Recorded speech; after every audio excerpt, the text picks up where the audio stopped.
노후에는 정말 편안하고 여유로운 삶이 기다리고 있을 줄 알았는데 막상 현실이 그렇게 녹록치만은 않더라고요. 신문 기사 제목에서처럼 노후는 안락할 줄 알았다. 국민연금 최고참의 슬픈 은퇴 이야기라는 문장을 보면 왠지 남 얘기 같지 않잖아요.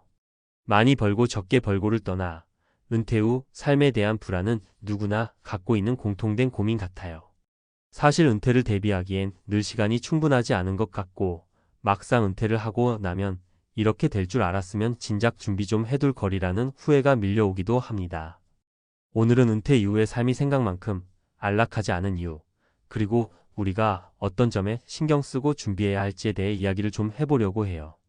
물론 모든 사람이 똑같은 상황은 아니겠지만 저 포함해서 주변 지인들도 크고 작은 어려움을 겪는 걸 보면 분명 공통점이 있거든요. 그걸 예시로 3가지 정도 들어서 풀어볼 테니 조금이나마 공감도 되고 도움도 되었으면 좋겠습니다. 1. 김 씨의 이야기 국민연금 하나만 믿었는데 이게 다가 아니었네. 첫 번째는 제 가까운 지인이자 나이로 치면 국민연금 최장수 가입자 중 한 명이 아닐까 싶은 김 씨의 이야기예요. 김 씨는 20대 후반부터 꾸준히 직장 생활을 하면서 한 달도 거르지 않고 국민연금을 부었다고 해요. 워낙 성실하고 검소한 성격이라 본인 말로는 국민연금 하나면 은퇴해도 굶어 죽진 않겠지라고 대수롭지 않게 생각했대요. 근데 실제로 은퇴가 닥쳐보니 연금액이 생각보다 넉넉치가 않은 거죠. 매달 나오는 돈이 줄어드니까 전기세, 관리비, 식비 등등 생활비 하나하나가 다 부담이 되기 시작하더래요. 그러다 보니 취미생활은커녕 병원비도 아껴야 하는 상황이 왔대요. 국민연금이 든든한 버팀목이 돼주긴 하지만 물가가 오르고 건강이 안 좋아지니 그 돈만 가지고는 빠듯한 거예요. 김 씨가 후회되는 건 딱 하나, 내가 왜 투자는커녕 개인연금조차 들어놓지 않았을까라는 거예요. 당시에는 경제적으로나 시간적으로나 여유가 없는 줄 알았는데 막상 돌이켜보니까 월 5만원, 10만원이라도 더 넣어둘 수 있지 않았나 싶대요. 그때는 당장 먹고 살기 바빠서 국민연금이면 충분하다 생각했는데 세월이 지나 물가도 오르고 건강 문제도 터지고 이래저래 돈 쓸 구석이 많아지네. 진작 알아볼 걸 그랬어라며 약간의 후회를 숨기지 않더라고요. 이 사례를 통해 느낀 건 국민연금이 분명 큰 도움은 되지만 그 하나만으로는 노후 생활비 전부를 충당하기가 쉽지 않다는 점이에요. 더 젊을 때 조금이라도 다른 연금 상품이나 투자처에 돈을 분산해 둘 걸 하고 생각하게 만들어주는 사례죠. 이 씨의 이야기 빈집을 리모델링해 월세 수익이라도 볼 걸 그랬나. 두 번째 주인공은 이 씨의 사례예요.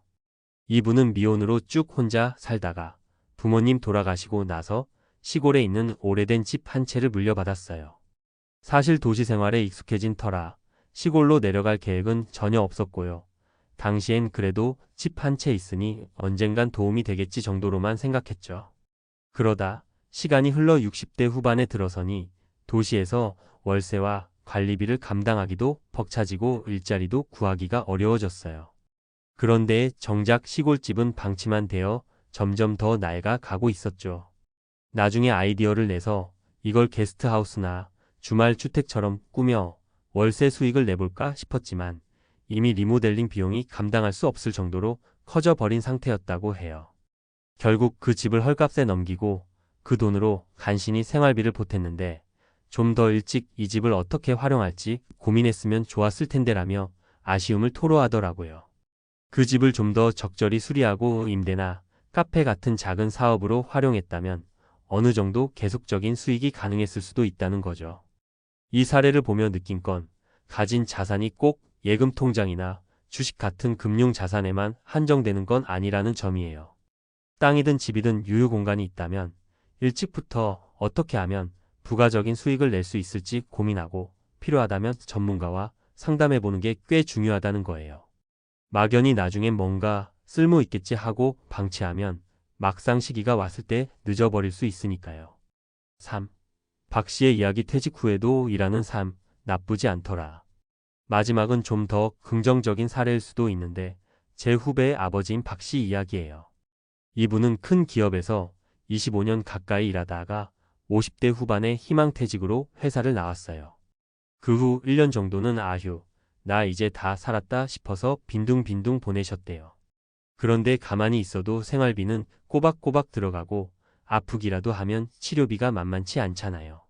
거기에 무료암까지 겹치다 보니 이대로는 안 되겠다고 결심하셨죠. 그러고 나서 취미로만 즐기던 원예 기술을 조금 더 공부해서 근처 동네에서 작은 화원 일을 시작하셨대요. 처음에는 뭐 이렇게 해봐야 얼마나 벌겠어 했는데 막상 해보니 소일거리 삼아 즐겁게 일하면서도 용돈 정도는 거뜬히 벌게 되더라고요.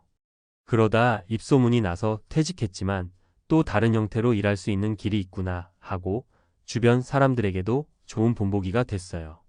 박 씨가 강조하신 건 딱 하나예요. 기존 직장을 그만뒀다고 내 일도 내 삶도 끝난 게 아니더라. 나한테 맞는 새로운 일을 찾으면 그게 또 다른 기회가 되더라라는 거예요. 몸이 허락하는 선에서 그리고 내 흥미와 재능이 이어지는 영역에서 일감을 찾다 보니 스트레스가 덜하고 경제적으로도 여유가 생겼다는 겁니다. 결국 우리는 퇴직 이후에는 아무것도 못한다는 선입견보다는 내게 맞는 소소한 일자리나 취미 기반의 부업이라도 찾아보는 게 중요하다는 걸 느끼게 되죠. 노년기의 일이란 무거운 짐이다 라는 편견을 버리고 내가 즐길 수 있는 일 혹은 배워보고 싶었던 분야를 찾아보면 좋을 것 같아요. 마무리하며 노후를 준비라기보다 하나의 과정으로 바라보기. 우리 부모님 세대까지는 살다 보면 자연스럽게 노후가 준비되겠지 하는 막연한 믿음이 있었던 것 같아요. 어쩌면 그 당시엔 한 회사에서 오래 일하면 퇴직금이 꽤 쏠쏠했고 집값도 크게 오를 수 있었고 저축만으로도 어느 정도 안전판이 됐는지도 모르죠. 하지만 지금은 상황이 확연히 달라졌어요. 평생 직장 개념이 희미해졌고 부동산이나 금융시장도 예측하기 힘들고요. 그렇다 보니 은퇴가 더 빠르게 찾아오거나 혹은 원치 않게 조기 퇴직을 하게 되는 경우도 흔해졌죠. 위에서 이야기한 김 씨, 이 씨, 박 씨 사례는 저마다 처한 상황이 다르지만 결국 핵심은 빨리 고민하고 가능한 행동을 취하는 것이에요.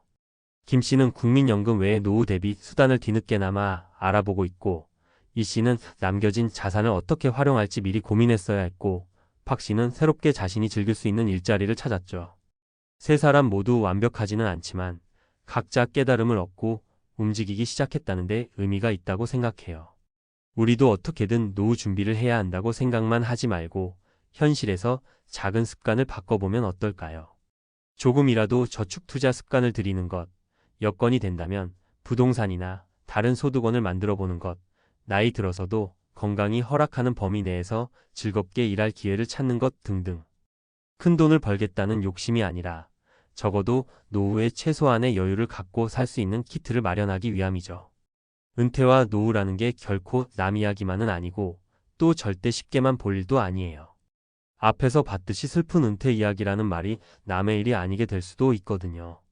다만 준비가 조금이라도 되어 있다면 혹은 은퇴 후에도 얼마든지 새로운 기회를 찾아낼 수 있다는 마음가짐을 갖는다면 그 슬픔을 조금은 덜어낼 수 있지 않을까 싶어요. 오늘 전해드린 세 가지 사례가 나도 저런 걸 미리 생각해 봐야겠네 하고 작은 동기가 되길 바랍니다. 노후가 온전히 편안하지 않을 수 있지만 그렇다고 또 너무 겁먹고 주저앉을 필요도 없어요. 준비하고 계획하는 만큼 또 내가 직접 움직이는 만큼 은퇴 후의 삶도 새로운 시작이 될 수 있을 테니까요. 무엇보다 건강이 제일이니 몸 관리 잘하시면서 천천히라도 하나씩 준비해 보자고요. 너무 늦었다 싶을 때가 가장 빠른 때라고들 하잖아요. 우리 같이 힘내봅시다.